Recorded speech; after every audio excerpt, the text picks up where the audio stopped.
How's it going, everybody? So I just wanted to pop on for a bit. I got something I'm going to show you. There are a couple things that I wanted to share with you.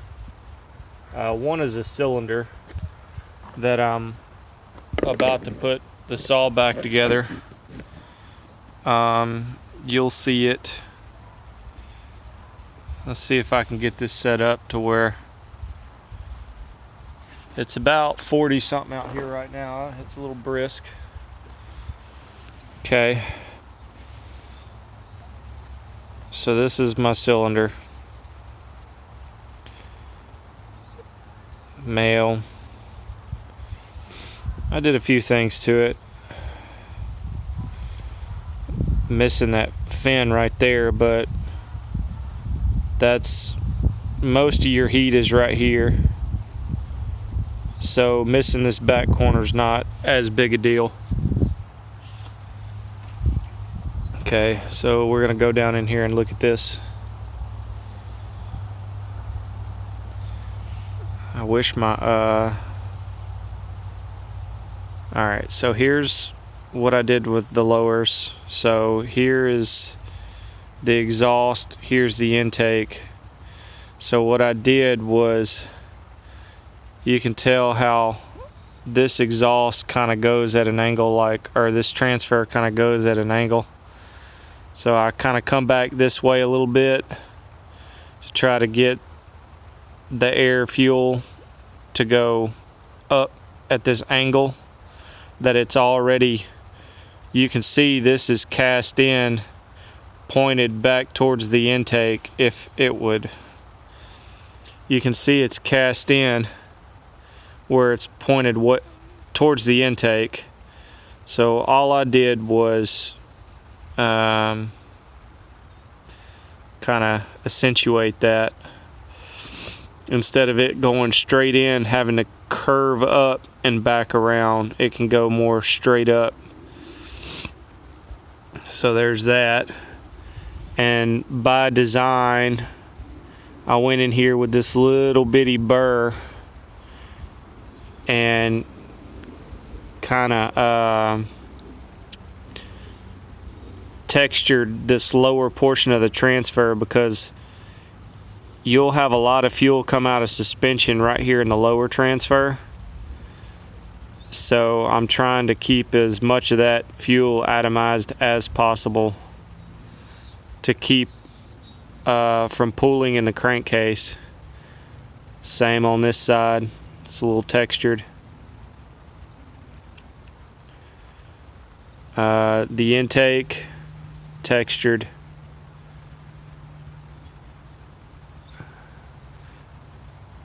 Not much going on there.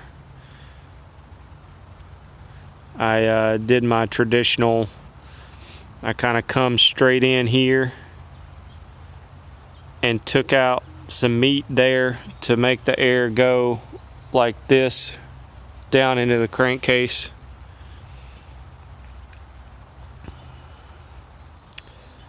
And then my normal upper transfer slant that I do on these to create a little more velocity as the piston comes down. That corner cracks first, so when it cracks, that'll be the highest velocity coming out of the transfer, and it'll just get slower as the piston goes down, as more volume is dumped. So I like to get it moving real good, so to speak, the exhaust gases.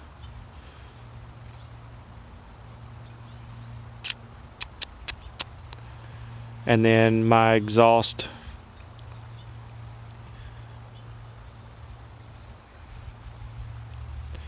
polished it up pretty slick. Like I said before, I don't do much of the exhaust just because I don't really need to. I get all the power that I want out of just what little bit I do. I set my exhaust up there to 98. This is a 49 millimeter bore, 36 millimeter stroke.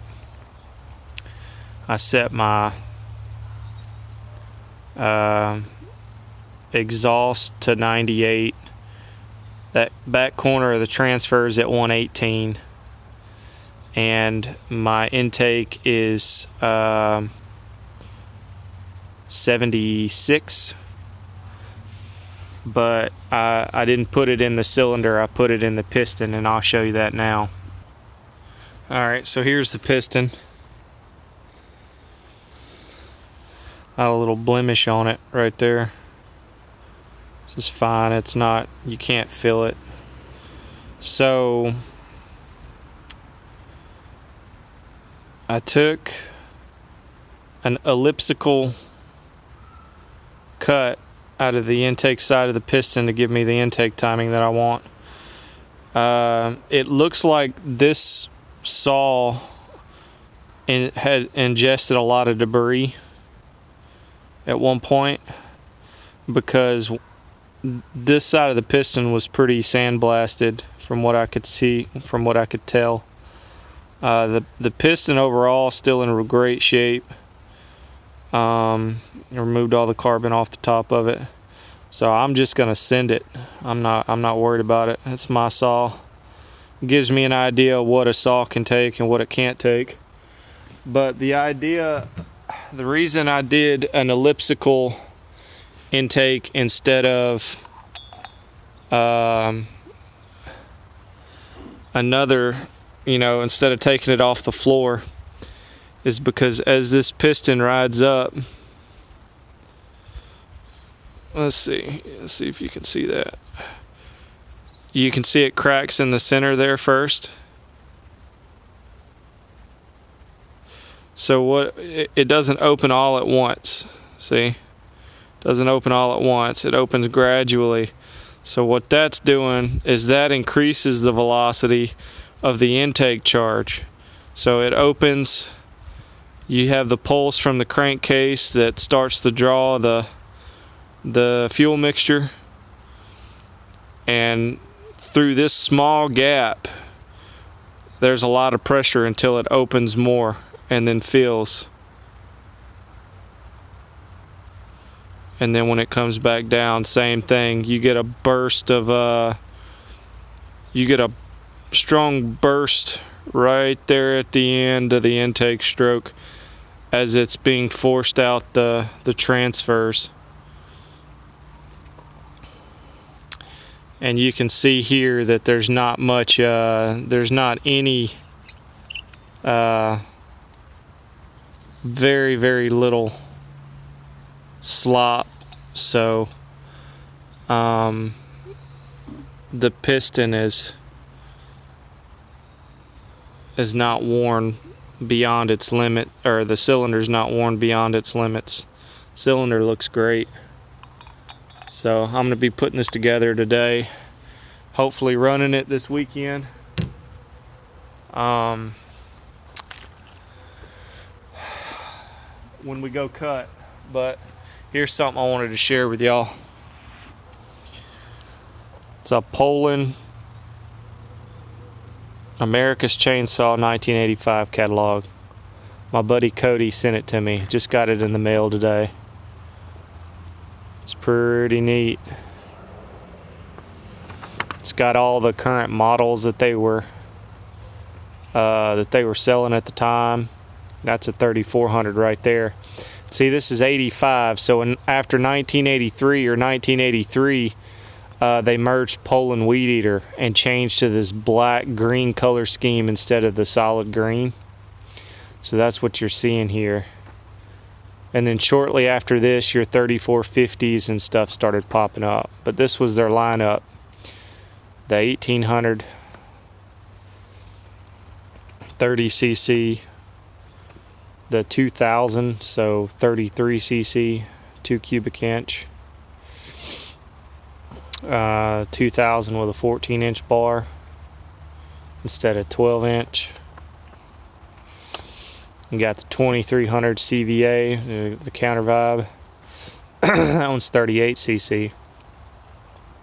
And then you had the MS200T of the day, which is the Super 25. Just about every climber had one of those because they were stronger than anything else. They were a little bit heavy, but you still couldn't beat the power that saw made. Now we get into the big saws. 3500, 3400 counter vibe, 56 cc.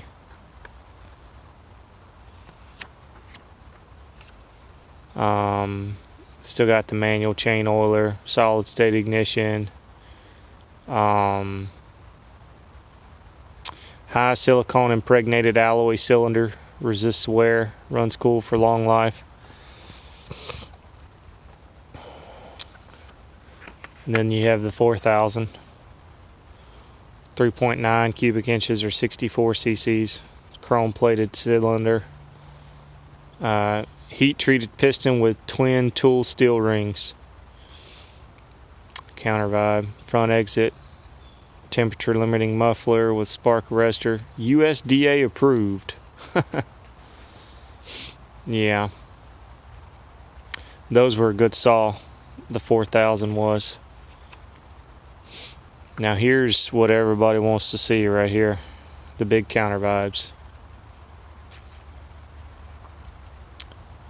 Two-piece cylinder cover for increased cooling, improved airflow, filtration, easier filter access. They put a larger crankshaft in these saws for increased durability.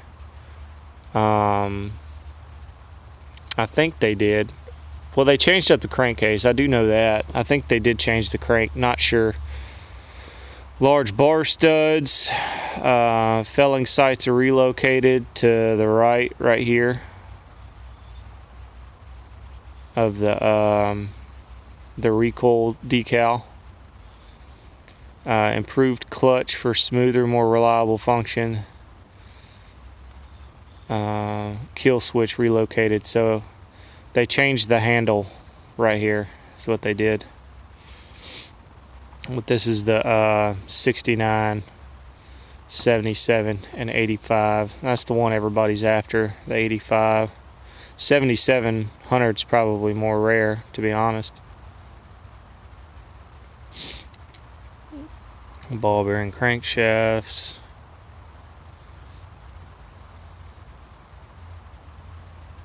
Pretty much all the same saw except for the top ends.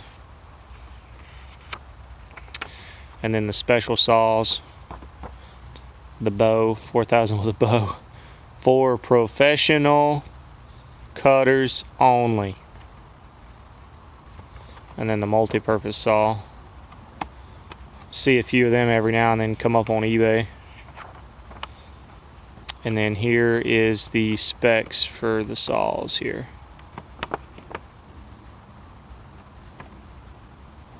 Oil, bars, chains for the small saws.